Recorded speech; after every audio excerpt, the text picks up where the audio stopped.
Maybe that'll be an intro.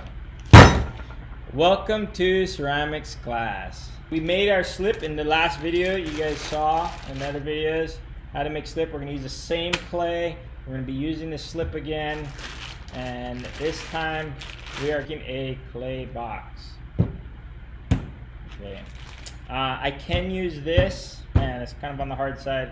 So I'm going to go straight for this clay. Okay.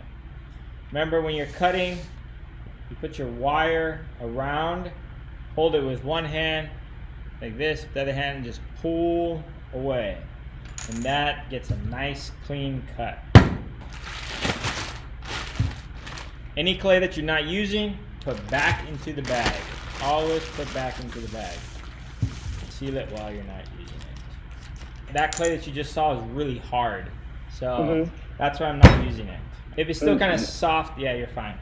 Okay, so what I'm doing here is wedging it. Okay, and as I wedge, I push with my main hand, lift, or my dominant hand, lift a little bit and twist a little bit. You see how I'm pushing into it? And as I do that, you need a nice solid surface for this. As I do that, you see how it starts to swirl into it? You can kind of see how it's all starting to swirl. So for example, if I have a hole right here, that hole is going to move down and around. Watch.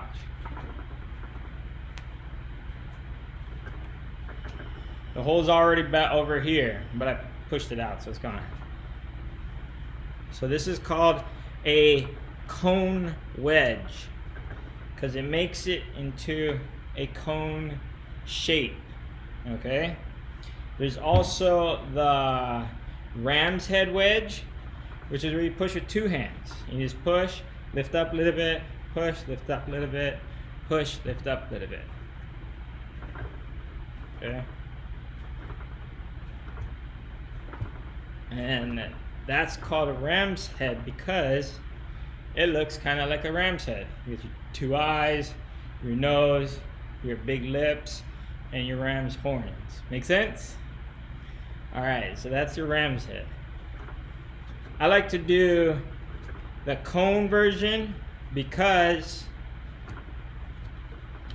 it's easier to throw with this on the wheel when I'm throwing on the wheel. Because you're ready to throw just like that. But we're not throwing on the wheel today. So it doesn't matter which one you use. Throwing it at an angle, again, like how I showed you guys last time.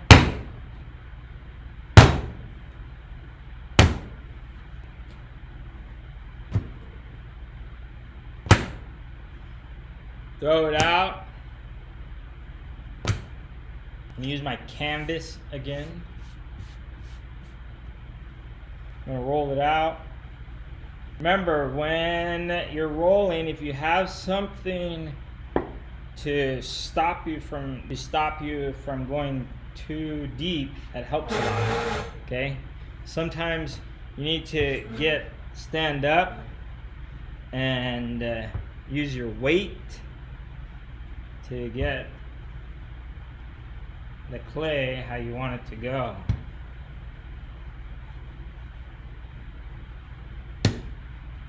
Let's say that you want to fill in this area right here. You want it to come out a little bit.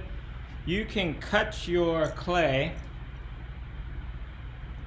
or tear it, and you can just put it in here and then come in and roll it. It makes it all part of the same clay. You can smooth it out. If I want some over here too, let's say that's gonna go there. Just kind of push it in. It will make a line underneath that's like kind of awkward, but you can smooth that out. Making my slab as square as I can, or as even as I can. Alright. We're getting there. Okay.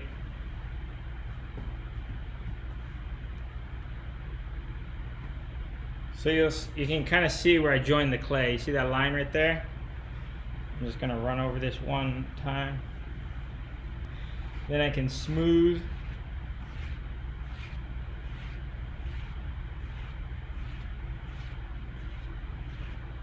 Smooth it out, or however I like it.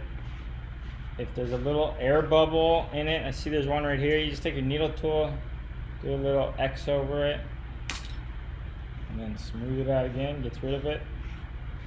We can use the stick to get a nice straight edge. So cut on the opposite side of where you're holding, not on the underside.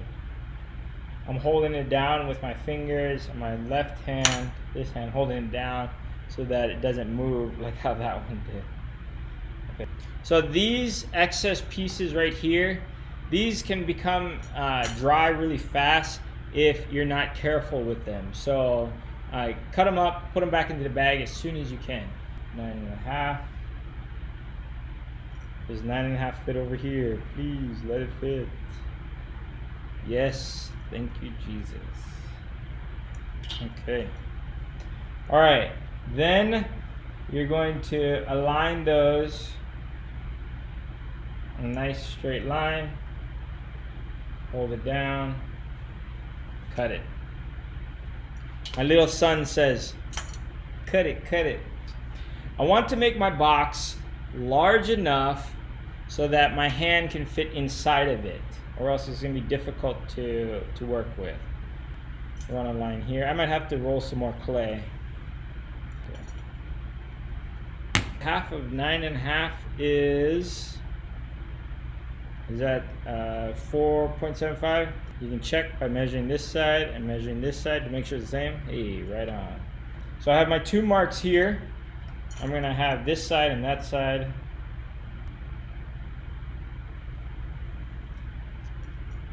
So I have these two are the same. Two sides of it will be 6 inches.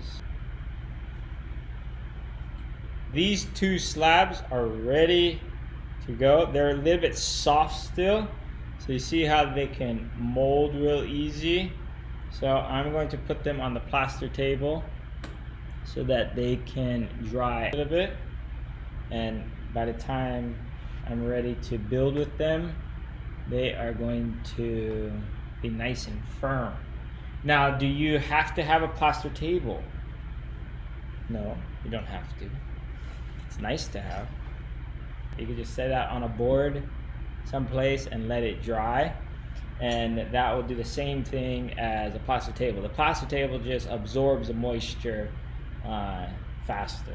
If I had 6 inches on both sides, let's go with a let's go 5 inch, a 5 inch on the ends, on the shorter edge. So I have my ends and I have my long edge.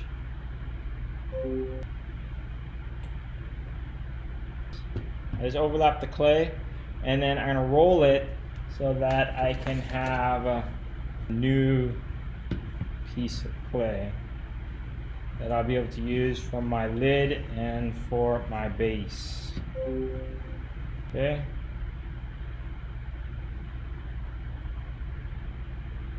Now you see how I just kind of ripped it and placed it there? I'll just come through and roll it again. And then that's usable area. It's not a V anymore. I can cut. If my side walls are 6 inches by 4 inches, I have to add a 1/4 inch to each side to make it large enough to fit on top or be the base. So I gotta cut it at 5 1/4 by 6 1/4. Cut it, cut it, cut it. Cut this line first. 5 1/4 plus 5 1/4 would be 10 1/2. And I don't have enough space, so I'm just gonna cut one. And I'm gonna roll out the next one. So this could be my base or my lid, up to whoever's making it, whatever you want to turn it into. Okay. So come back here, overlap some more. Some more. Now, if your clay is too dry and you try to do this, it'll roll, but then later on they'll just rip right where those lines are. So this clay is soft enough that they can do that. Okay. So I'm done cutting and done rolling for right now, so I don't need my canvas. But the canvas is to keep it from sticking to the table. You're going to want to work on a workboard and make it a little bit easier for lifting or for putting it on a banding wheel. So there's many different things that you can use your workboard for. It's a little soft. If I find that my clay is a little too soft like this, then go to your bathroom and inside of it you might find something called a hair dryer. And hair dryers work wonders for drying clay out. So I'm gonna go look for a hair dryer. There's different types of hair dryers. It'll say on it like 1675 or 1575, or you'll have like some high numbers. Sometimes it'll just be like 900. You want the higher number so it can get, it's a faster fan, a higher fan. So here, I'll show you an example. The low speed like this is not necessarily ideal. It can work. You want it to be quiet, it can work. But you want it to work quickly, you want to have a higher fan speed.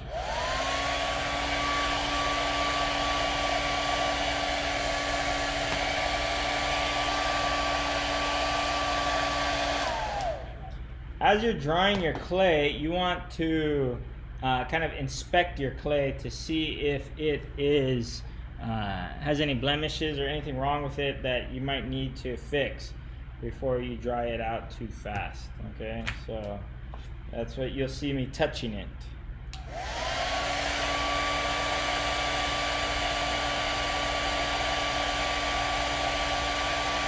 Some people will ask, what about a hair dryer to dry your clay? Perfect. Some people say, okay, hair dryers work. What about a heat gun? Well, maybe not so perfect. And then they say, okay, well, what about a torch? Okay, so a torch is wonderful. A heat gun is wonderful. A blow dryer is wonderful. And I would say get a blow dryer. You can get a blow dryer, a used blow dryer at a thrift store if you don't want to spend money on them. Sometimes you can get them from like Ross or Marshalls or something, discounted. I think this one is from a thrift store. Heat guns you can get from a hardware store. If you get it from Harbor Freight Tools, you can get them for like $9, okay, real cheap. These are 1,500 watts, so it's very hot. Okay, it gets up to, I think they say like 1,000 degrees or something. And then this is a flame. Okay, this gets very hot also. Now, they both will dry your clay. These will dry your clay very quickly. This will dry your clay a little bit slower, but more evenly. That's why I like to use the blow dryer. Okay, if I'm in a rush and I need to just dry just a little area, I will do, here, let me get you 2 points of view. Okay, so here you'll see when I go to dry it,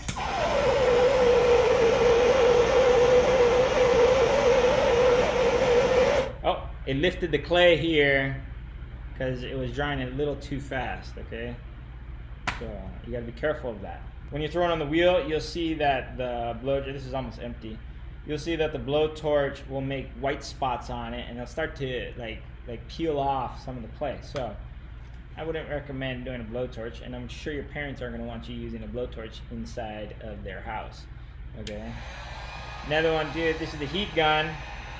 Heat gun works, but it's super concentrated heat, and it's very similar to the blowtorch.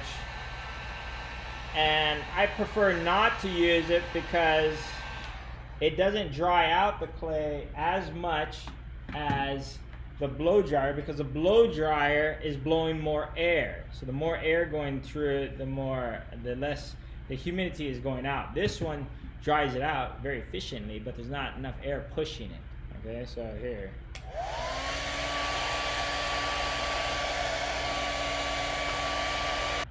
This will help you guys to know what do you want to use to dry out your clay. I use them for different purposes, for different things, so it doesn't have to be the same. So we have 3 pieces of clay. I'm going to try to dry them apart from each other so we can see how they dry out differently. High setting. Didn't start yet. Okay, 1, 2, 3, go.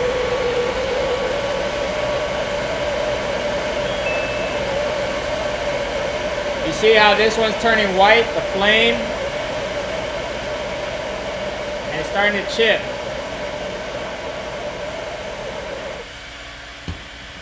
It dried it up too fast. Now these 2 are going, and you see how the heat gun is starting to turn white also?